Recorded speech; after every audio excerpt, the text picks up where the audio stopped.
కానీ మళ్ళీ వశిష్ఠ మహర్షిని పిలిచాడు. సీతారాములకి ఉపవాసం చెయ్యమని చెప్పావా, వెళ్ళు చెప్పిరా అన్నాడు. ఆయన ప్రత్యేక రథం వేసుకుని రాముడి అంతఃపురానికి వెళ్ళారు. వశిష్ఠ మహర్షే వచ్చారని తెలుసుకుని రామచంద్రమూర్తి గబగబా బయటికి వెళ్ళి వశిష్ఠ మహర్షికి నమస్కారం చేసి చెయ్యి ఇచ్చి రథంలోంచి కిందకి దింపారు గౌరవానికి. దింపి లోపలికి తీసుకెళ్లారు, కూర్చోపెట్టారు. ఆయన అన్నారు, ఇత్యుక్త్వా సతదారామం ఉపవాసం యతవ్రతం మంత్రవత్కారయామాస వైదేహ్యా సహితం ముని. నాయనా నీకో మంత్రం ఇస్తున్నాను, నువ్వు ఉపవాసం చెయ్యి అన్నారు. మనకి ఇవాళ రేపు ఉపవాసం అంటే ఏమిటి అంత అల్లరి ఉంటుందా అనిపిస్తుంది మనకి. కానీ చిత్రం ఏమిటో తెలుసా అండి, అసలు ఉపవాసం అన్న మాట ఎందుకు వచ్చిందో మీరు తెలుసుకోవాల్సి ఉంటుంది. ఉప అంటే సమీపమనందు, వసి అంటే నివసించుట. ఉపవాసము అనేటటువంటిది ఎప్పుడు పడితే అప్పుడు చెయ్యమని శాస్త్రం చెప్పలేదు. ఇది మీరు బాగా గమనించాలి. మొదట ఉపవాసము అన్నది ఎందుకు వచ్చిందో తెలుసా అండి, బాధను గుర్తెరుగుట కొరకు. ఇది ముందు తెలుసుకోవాలి. ఎందుకు గుర్తెరుగుట కొరకు అంటే, తినగలిగి తినకూడదు. మీరు తినగలరు, ఆకలి ఉంది కానీ తినరు. ఇప్పుడు బాధ వేస్తుందా వేద, ఆకలి వేస్తుందా వేద, వేసేస్తుందా టైంకి, కానీ మీరు తినరు. ఇప్పుడు నీరసంగా ఉంటుందా ఉండదా, ఉంటుంది.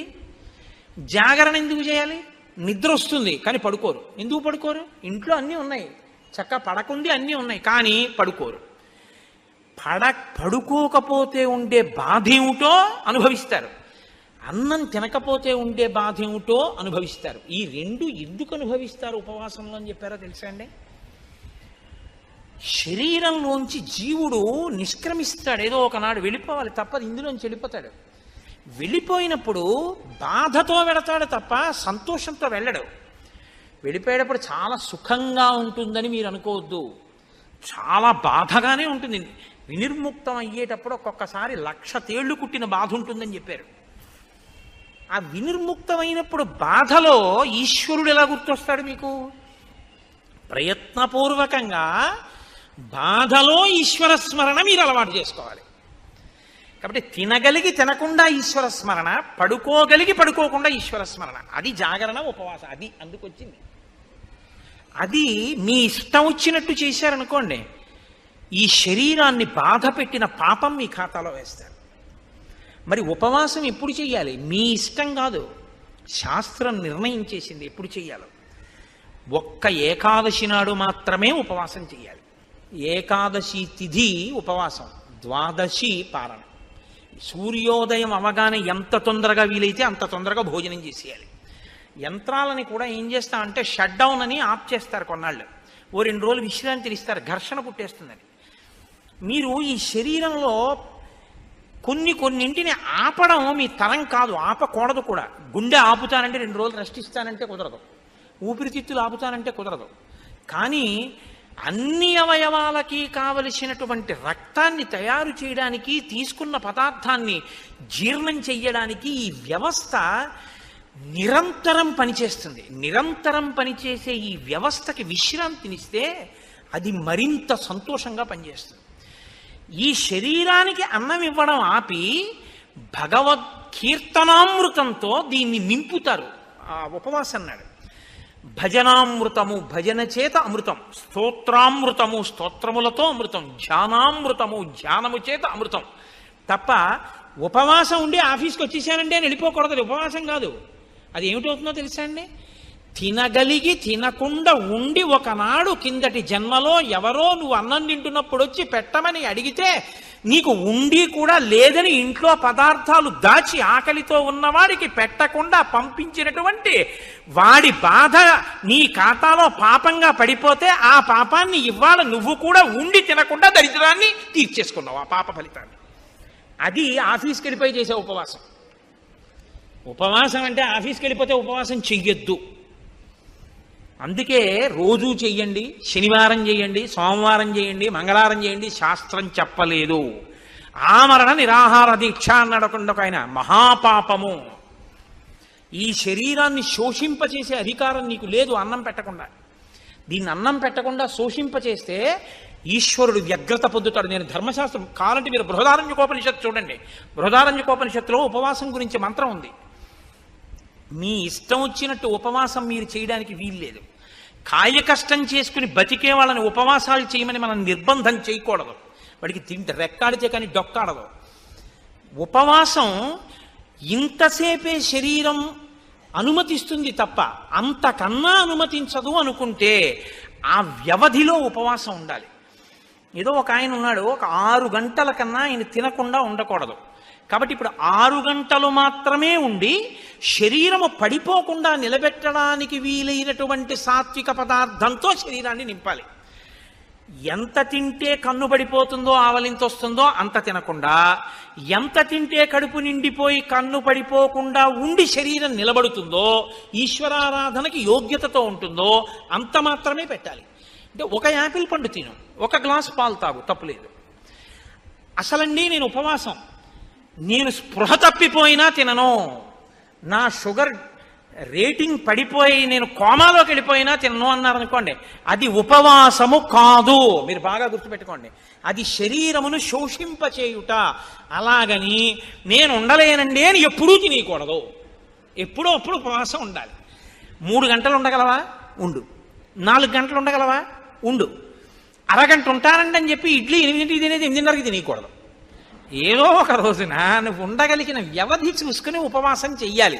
ఆ ఉపవాసంలో ఏం చెయ్యాలి అంటే, మీరు రోజల్లా ఉపవాసం ఉన్నారనుకోండి, రోజల్లా ఉపవాసం అంటే అర్థం ఏమిటో తెలుసా అండి? మీరు ధ్యానమునందు ఉండాలి. మార్చి మార్చి ఉపవాసం చేయాలి. మేము ఒకసారి సత్యనారాయణ వ్రతం అసలు శాస్త్రంలో ఎలా చెయ్యాలో అలా చేశాం. కాపవరంలో చేశాం కదా శర్మ గారు. పగలల్లా ఉపవాసం ఉండమంటుంది. స్కాందపురాణే రేవాఖండే అంటాం. అది చెప్పేదోటి మనం చేసేదోటి అనుకోండి. సత్యనారాయణ వ్రతం పొద్దున చేసేస్తాడు, అందులో ఎక్కడ పొద్దున చేయమని ఉండదు. ఉపవాసం ఉండి సాయంకాలం చేయి గోమయంతో అలుకక్కడని ఉంటుంది. ఎవడో ఆవు పేడతో అలికేవాడు ఉండడు. ఆ మంటపాన్ని దానం చేసేయని ఉంటుంది. దీన్ని ఎవడ పెట్టమన్నాడు? అష్టలక్ష్మి వెండి చెంబు. మంటపం దానం చేసి చెంబు వీడి దాచేసుకుంటాడు. ఇంకా మంటపం దానం ఏమిటి? వ్రతమా? వ్రత భంగమా? నువ్వు ఇవ్వగలిగిన రాగి చెంబే పెట్టి నేను ఎవడెట్టమన్నాడు? మీ ఇంట్లో ఉంది అష్టలక్ష్మి చెంబు అని. అష్టలక్ష్మి చెంబు పెట్టడం ఎందుకు? మంటపం దానం చేసి చెంబు దాచేసుకోవడం ఎందుకు? చెంబెట్టి దానం మంటపం ఇచ్చేస్తే చెంబు కూడా పోయిందంతే. ఇచ్చేసి సంతోషంగా ఇచ్చేసి ఏడుస్తూ ఇవ్వకు, మళ్ళీ అదో గొడవ. కాబట్టి చేసేటప్పుడు పురాణం ఎలా చెప్పిందో అలా చెయ్యాలి. కల్పం అంటారు, అంతేకాని మన ఇష్టం వచ్చినట్టు మనం చేయకూడదు. పగలంతా ఉపవాసం ఉండుట అంటే మార్చి మార్చి ఈశ్వర సేవ చేస్తూ ఆయనకు దగ్గరగా ఉండాలి. తిన్నది కూడా ఆయన ప్రసాదం తినాలి. ఆయనకి పెట్టగా మిగిలినది తినాలి. అంతేకాని మనకని వండుకుని తినేసింది తినకూడదు. ఆ రోజున ఈశ్వరుడికి పెట్టగా మిగిలిందంటే ఏంటి? 4 సమోసాలు నైవేద్యం పెట్టానండి తిన్నానండి అనకూడదు. ఈశ్వరుడికి పెట్టగా మిగిలిందంటే ఏమిటో తెలుసా అండి? చెరువు ఎప్పుడూ మిగలకుండా ఉండకూడదని శాస్త్రం కదండి. హవిష్యం యజ్ఞం చేసేటప్పుడు, హోమం చేసేటప్పుడు సరిపోయేటంత ఉండకూడదు, కొంచెం ఎక్కువ ఉండాలి. హవిష్య పాత్రలో హవిష్యం మిగలాలి ఎప్పుడూ కూడా. అది వేస్తారు. మిగిలిన హవిష్యం ఉంటుంది, దానికి రుచి ఏమి ఉండదు. అదేం దాంట్లో మిరియాలు ఉప్పు కారం అన్నీ వేసుకుని ఏం తయారు చేసుకోలేదు, ఏదో కమ్మగా ఉంటుంది అంతే, పచనం చేసి ఉంటుంది. అది దాన్ని ఇంట్లో హోమం చేసేసిన తర్వాత పాత్రలో మిగిలిపోయిన హవిష్యం ఏది ఉంటుందో దాన్ని తినాలి ఆ రోజున. అందుకే ఓ మాట అంటారు, స్వామి పుష్కరిణీ స్నానం సద్గురో పాదసేవనం ఏకాదశి వ్రతంచాపి త్రయం అత్యంత దుర్లభం. ఏకాదశి వ్రతం ఎవడు చెయ్యడరా అంటారు. ఇదే కారణం. ఇలా చేస్తే ఒక్క ఏకాదశి వాడి జీవితం సంస్కరింపబడుతుందంటారు, ఈశ్వరానుగ్రహం కలుగుతుందని. కాబట్టి ఉపవాసం ఏమిటో చెప్పిరా నా కొడుక్కి కోడలికి అన్నాడు. ఎందుకు చెప్పాలి? మా అబ్బాయికి తెలుసు, మా కోడలికి తెలియదు. మా అబ్బాయి చేత మా కోడలికి చెప్పిస్తే అమ్మ బాబోయ్ ఇవాళ ఉపవాసమా అంటే మావాడు చిన్నపుచ్చుకుంటాడు. కులగురువు కదా, ఇద్దరినీ కూర్చోబెట్టి నువ్వు చెప్పాలి ఇలా చెయ్యండి అని. ఏమో తెలుసున్నది ఎక్కడైనా సరిగ్గా ఆచరించలేకపోతాడో. ఈశ్వరానుగ్రహం రాముడికి బాగా ఉండాలి, ఉపవాసం చెయ్యాలి, అందుకని వెళ్ళు. ఉపవాసం చేసిన రోజు రాత్రి భార్యతో కలిసే పడుకోవాలి, కానీ మనసు కదలకూడదు. మనసు కదలకుండా పడుకోవాలంటే పూజామందిరంలో పడుకోవాలి. పూజామందిరంలో దర్భాసనం వేసుకుని పడుకోవాలి భార్యతో కలిసి. తప్ప ఆవిడతో కలిసి పడుకుంటే నా ఉపవాసం పాడైపోతుందండి అని ఇద్దరు చెరోగదిలో పడుకోకూడదు. ఇంకా నువ్వు ధర్మబద్ధమైన దాంపత్యం ఏం చేస్తావు? దర్భాసనం వేసుకుని ఇద్దరు పూజామందిరంలో పడుకుంటే ఆవిడ నీ పక్కనున్నా నీ మనసు కదలకూడదు. ఈశ్వర పాదముల దగ్గర నేను పడుకున్నాను, ఉపవసించి ఉన్నానని పడుకోవాలి. ఇది ఉపవాసం అని చెప్పిరా వశిష్ఠ. అలా మా వాడు చేస్తే బాగా ఈశ్వరానుగ్రహం కలుగుతుంది. కలిగితే నేను అనుకున్న సంకల్పం నెరవేరుతాను. నెరవేరితే రేపు వాడికి పట్టాభిషేకం అయిపోతుంది. అయిపోతే అమ్మయ్య నాకు పెద్ద బరువు తీరిపోతుంది. రాముడి వైపు నుంచి ఈశ్వరానుగ్రహాన్ని పరిపుష్టం చేస్తున్నాడు దశరథుడు. చేస్తున్నాడా, మనకి నేర్పుతున్నాడా? ఉపవాసం అంటే ఏమిటో మనకి అంటే మీరు నేర్చుకోక్కర్లేదు, మీరు పెద్దలు, మీకు అన్నీ తెలుసు. నాబోటిగాడి గురించి నేను మాట్లాడేది. కాబట్టి ఉపవాసం అంటే ఏమిటో తెలుసుకోవాలంటే మనం రామాయణం అయోధ్యకాండ చదవాలి. మీరు ఏ చిన్న విషయాన్ని తెలుసుకోవాలన్నా రామాయణంలోకే చూడాలి. రామాయణంలో ఉండని ధర్మం మీకేం ఉండదు.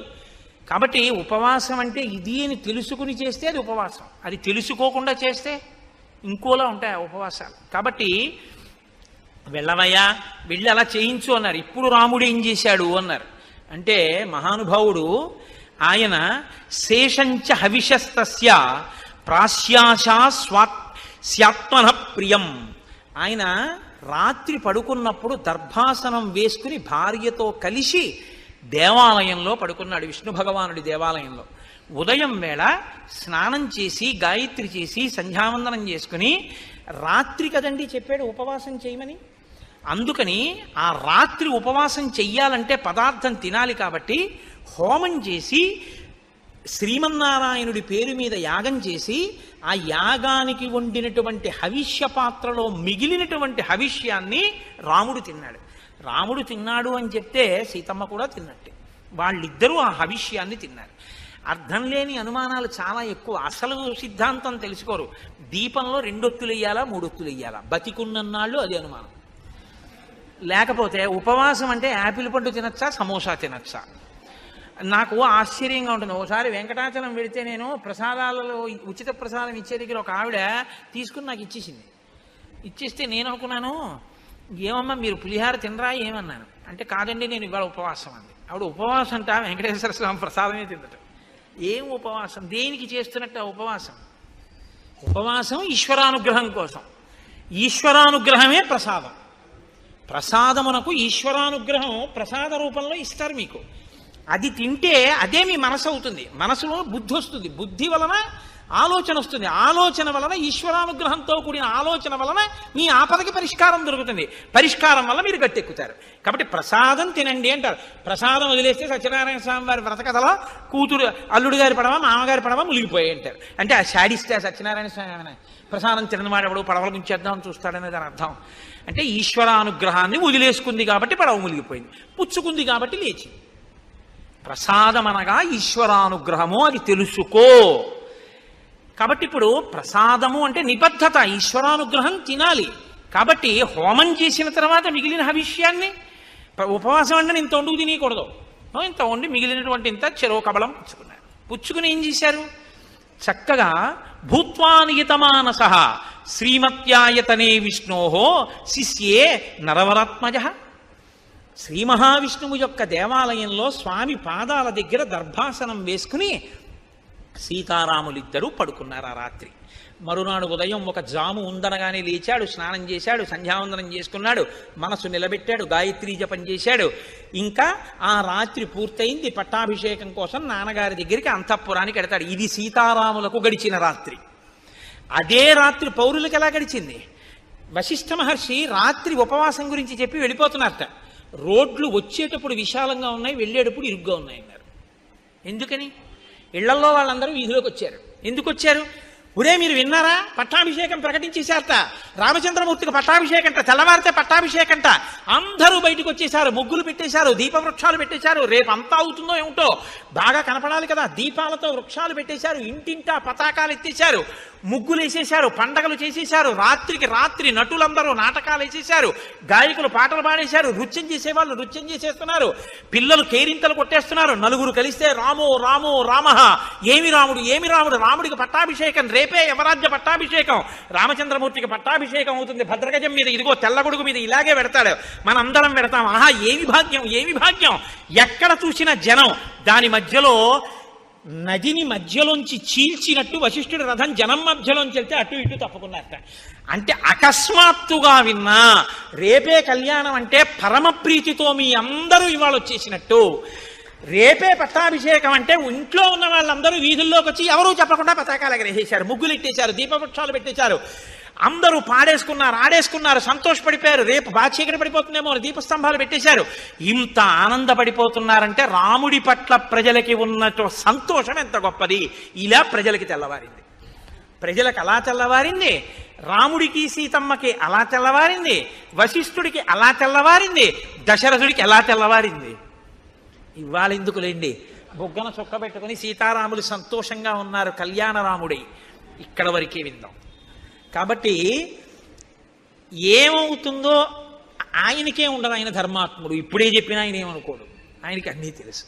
కానీ మనమే ఇంకా అంత స్థితికి వెళ్ళిన అలా బుగ్గన చుక్క పెట్టుకుని జీలకర్ర బెల్లం పెట్టి ఉండగా మందర మాట్లాడడం చెప్పడం నా వల్ల కాదు. అందుకని రేపు ఎంత గొప్పగా కథ తిరుగుతుందో ఆ రాత్రి కథని